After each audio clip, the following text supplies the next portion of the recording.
Assalamualaikum warahmatullahi wabarakatuh. Nama saya Kuputra Faris Iqbal bin Kumamat Khairul Nizam, bernombor matik C20A1020. Media baru pula ditaktifkan sebagai teknologi informasi tanpa sempadan. Media baru juga bermaksud cara mengajar baru yang menggunakan media jaringan komputer dan internet.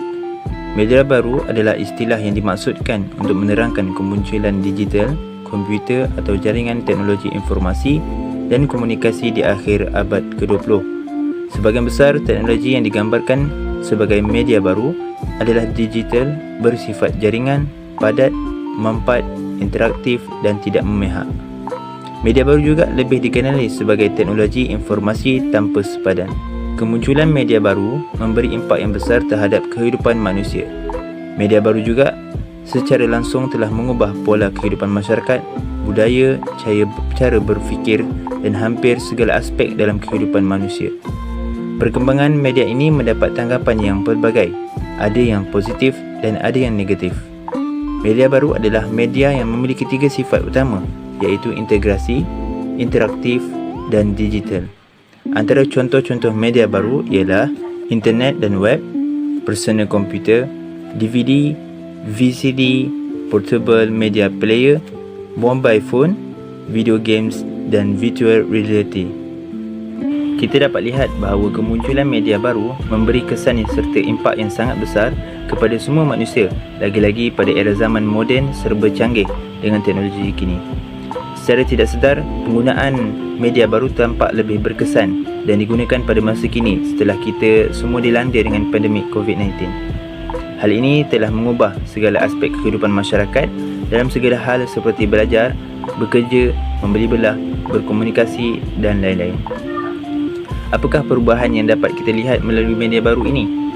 Setelah kita digemparkan dengan penyebaran virus COVID-19 ini, kita dapat lihat banyak perubahan pola kehidupan yang berlaku dalam masyarakat sepanjang menghadapi pandemik COVID-19 ini.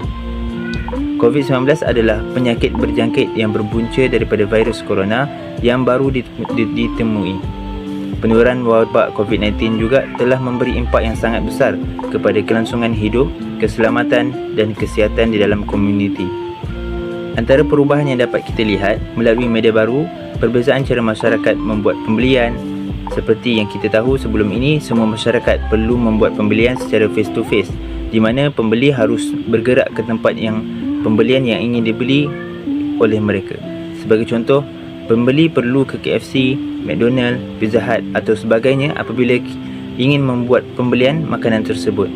Tetapi dengan perubahan yang kita jalani pada masa kini, tambahan pula dengan penularan wabak COVID-19 ini, pembeli hanya cukup membuat pesanan dan pembelian hanya secara atas talian. Hanya mengambil beberapa masa, makanan yang dipesan akan sampai dan dihantar ke rumah. Justru pembeli tidak perlu bersusah payah untuk bergegas ke tempat pembelian bagi mengambil pesanan yang telah dibuat. Hal ini kerana masyarakat dianjurkan untuk mengamalkan norma baharu seperti penjarakan sosial, elakkan daripada bersentuhan dan sebagainya. Begitu juga dengan pembelian barangan keperluan.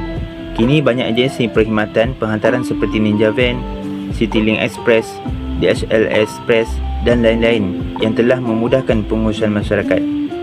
Jika ada apa-apa keperluan yang ingin dibeli, pembeli cukup sekadar membuka Shopee, Lazada ataupun website pembelian online untuk membuat pesanan.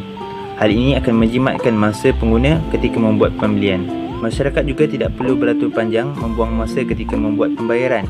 Cukup sekadar menggunakan pembayaran secara atas talian semasa pembelian seperti kad kredit ataupun debit. Kita juga dapat meluangkan masa pembelian secara efisien dan tenang ketika membuat sebarang pesanan. Pembeli dapat membeli secara bijak dengan mengatur senarai pembelian yang penting di mana sahaja. Secara tidak langsung, pembeli dapat memilih dengan bijak dalam setiap pembelian atas aspek harga dan kualiti dengan melihat feedback daripada pembeli yang sedia ada. Justru itu, kita dapat lihat bahawa media baru ternyata memberikan pelbagai kesan dan memainkan peranan yang sangat penting pada manusia dalam pelbagai aspek sosial pada zaman kini. Ianya juga tergantung atas cara kita menggunakannya. Kita perlu menjadi individu yang bijak dalam menguruskan hal ini.